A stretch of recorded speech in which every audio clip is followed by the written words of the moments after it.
What if one of the biggest disruptions in the global auto industry didn't come from Silicon Valley or China, but from Russia? While the world stayed focused on electric vehicles from Tesla, BYD, and Toyota, Russia quietly launched something that almost nobody saw coming: a brand new family car with a starting price of just $15,000. And that car is the all-new Lada Iskra. Now think about that for a second. At a time when the average new car price in many countries has crossed $30,000, Russia has introduced a practical, modern-looking family vehicle at nearly half that price. So the big question is, how is this even possible? Is the Lada Iskra simply a cheap budget car? Or is this actually part of a much bigger strategy to rebuild Russia's automotive industry after sanctions and global pressure? Because behind this car is a story most people outside Russia never hear about.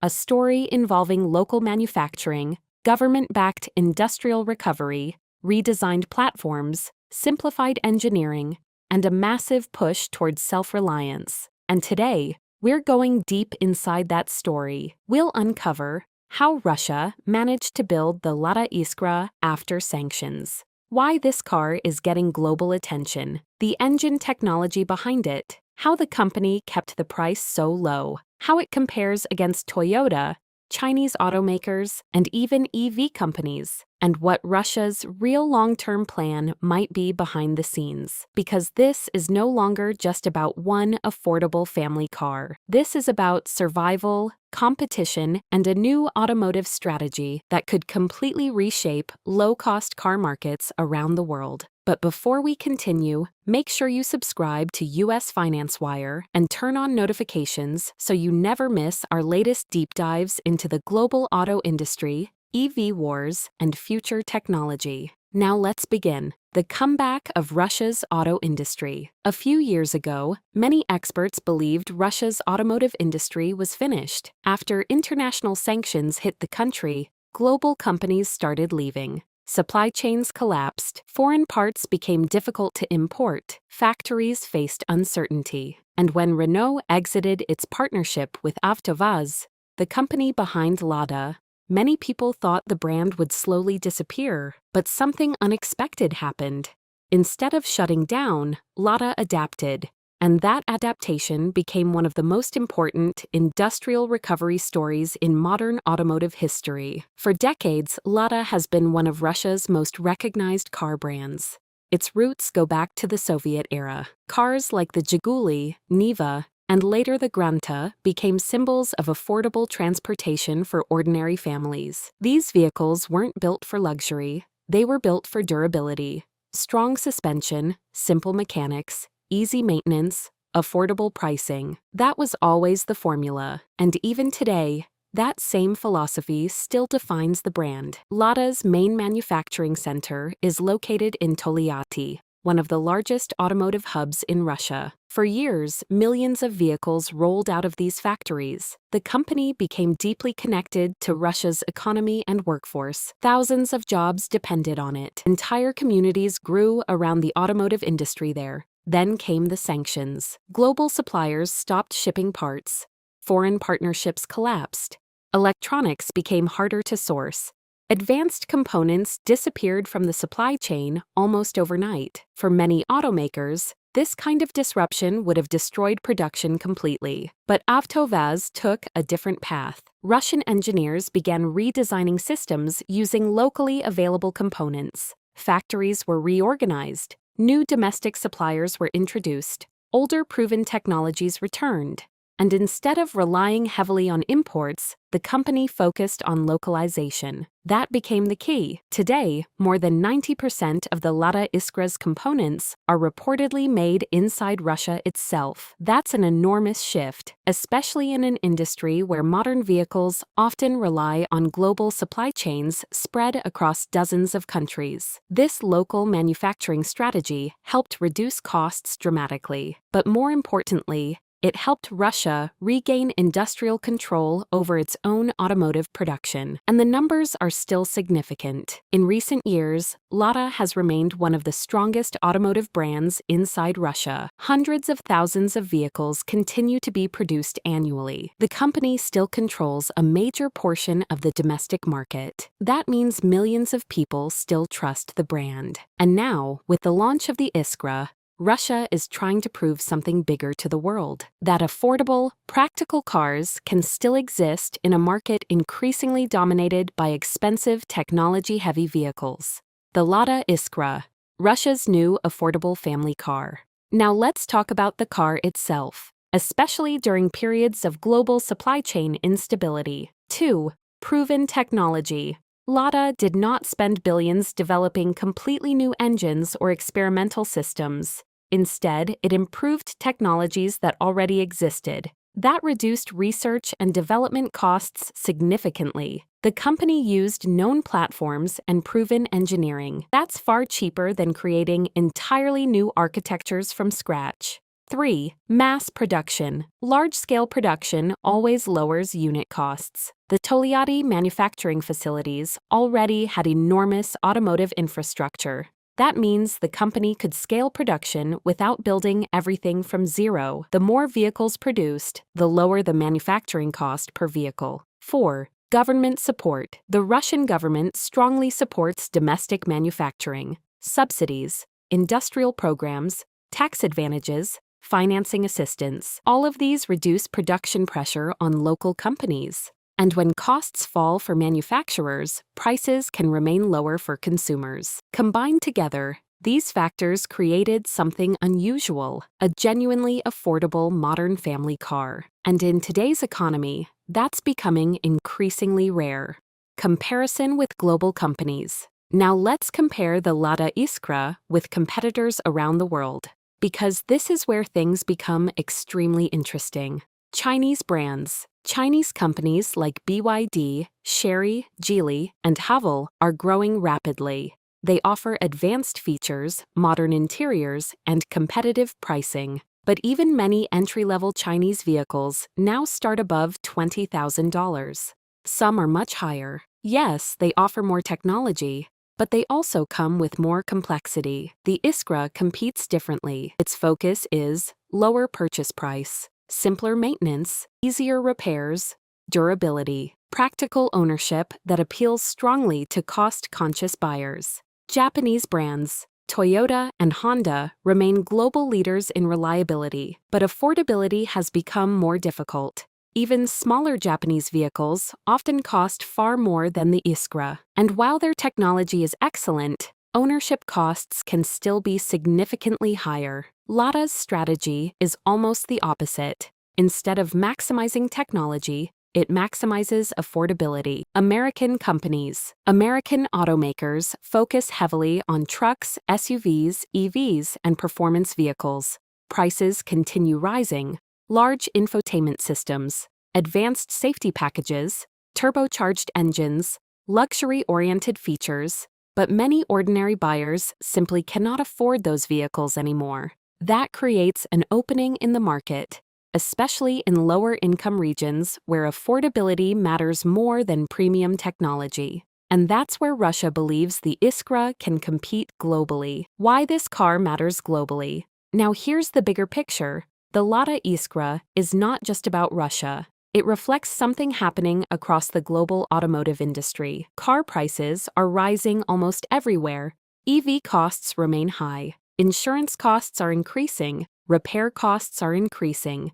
And many middle-class buyers are struggling to afford new vehicles. That creates demand for something simpler, reliable transportation at a realistic price. And that's exactly what the Iskra represents. This is why the vehicle is attracting international attention despite limited global marketing. Because many people are asking the same question: do modern cars really need to be so expensive? Russia's answer appears to be no. Instead of building ultra-complex, luxury-focused vehicles, the Iskra focuses on accessibility. And in many markets across Asia, Africa, Eastern Europe, Latin America, and parts of the Middle East, that strategy could work surprisingly well.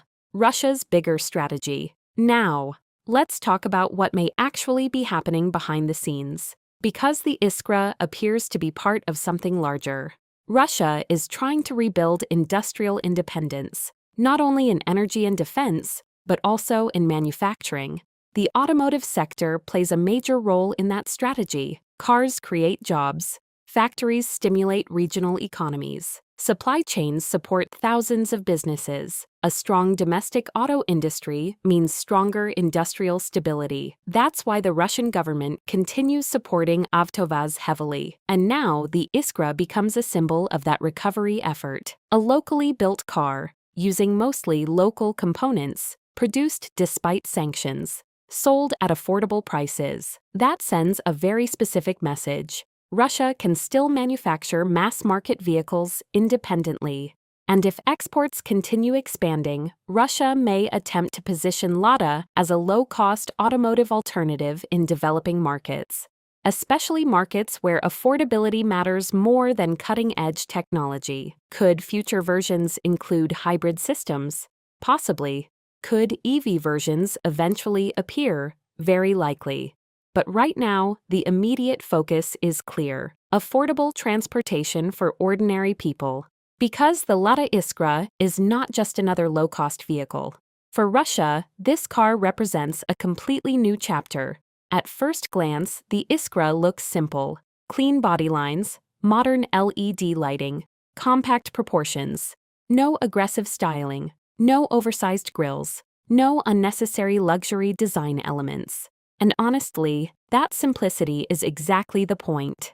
This vehicle was designed around practicality, not social media hype, not flashy technology, not expensive branding, just real-world daily usability. The Iskra comes in multiple body styles: sedan, station wagon, cross wagon, that immediately makes it appealing to different types of buyers: families, small business owners, taxi operators, rural drivers, commuters, people who need space, reliability, and low ownership costs. The overall design follows Lada's modern X-style philosophy: sharp lines, simple proportions, functional aerodynamics, nothing excessive, and unlike many ultra-budget cars, the Iskra still looks modern enough to compete visually in today's market. The dimensions are balanced carefully. It's compact enough for city driving, but spacious enough for families. Ground clearance is also relatively good, especially important for rough roads, snow conditions, and less developed infrastructure. That matters more than many people realize, because this car was built specifically for real-world conditions, not just smooth highways. Inside, the cabin focuses heavily on functionality: comfortable seating, logical controls, decent visibility, practical storage, large trunk space. In the wagon version, cargo capacity becomes especially impressive. That makes the Iskra useful not only as a family car, but also as a utility vehicle for daily work and travel. Some versions even include infotainment systems with navigation and online connectivity, but Lada intentionally avoided overcomplicating the interior. Why? Because every unnecessary feature increases cost.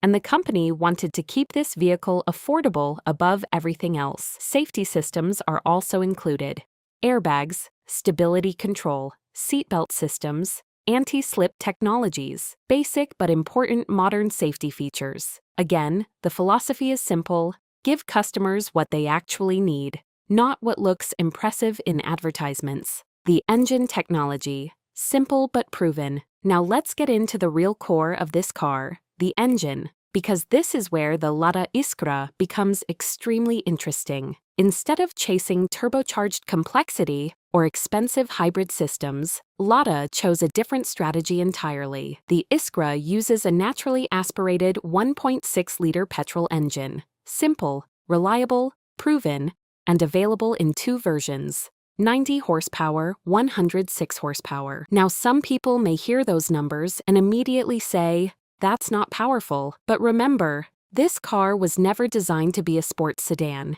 It was designed to be affordable transportation. And in that role, simplicity becomes a huge advantage. This engine belongs to the long-running VAZ engine family that has already powered millions of Russian vehicles over many years. Mechanics understand it.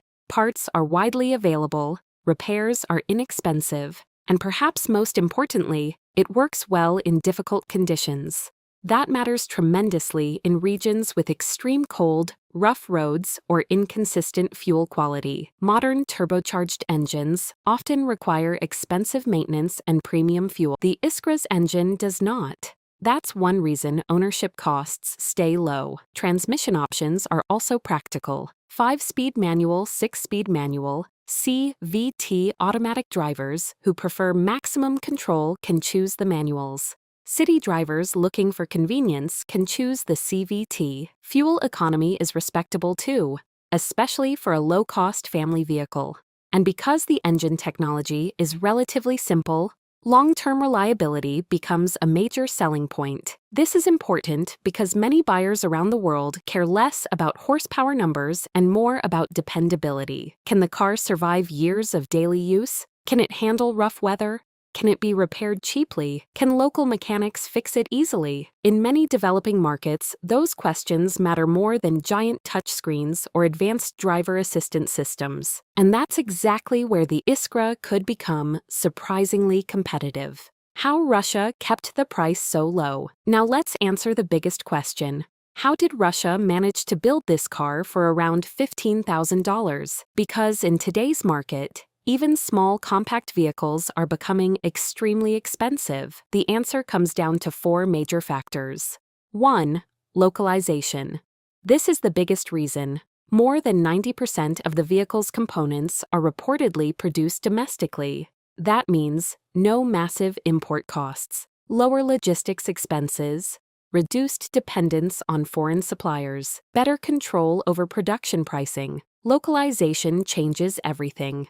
When parts are manufactured inside the country, costs fall dramatically. And honestly, that alone may be enough to attract global interest. Final thoughts. The Lada Iskra may not be the fastest car. It may not have the biggest touchscreen. It may not dominate EV headlines like Tesla or BYD. But that's exactly why it matters. Because while much of the auto industry races toward expensive high-tech vehicles, Russia quietly built something different. A simple, affordable, practical family car. And in many ways, that could become surprisingly disruptive. The Iskra proves that there is still massive global demand for low-cost transportation, especially as economic pressure continues rising worldwide. Whether the car becomes globally successful or not remains to be seen. But one thing is certain: the automotive world is changing, and sometimes the biggest disruptions come not from luxury technology, but from affordability. If you enjoyed this video, make sure to subscribe to US Finance Wire, hit the like button, and turn on notifications so you never miss our latest coverage on EV wars, global automakers, future technology, and the changing world economy. Thanks for watching, and we'll see you in the next video.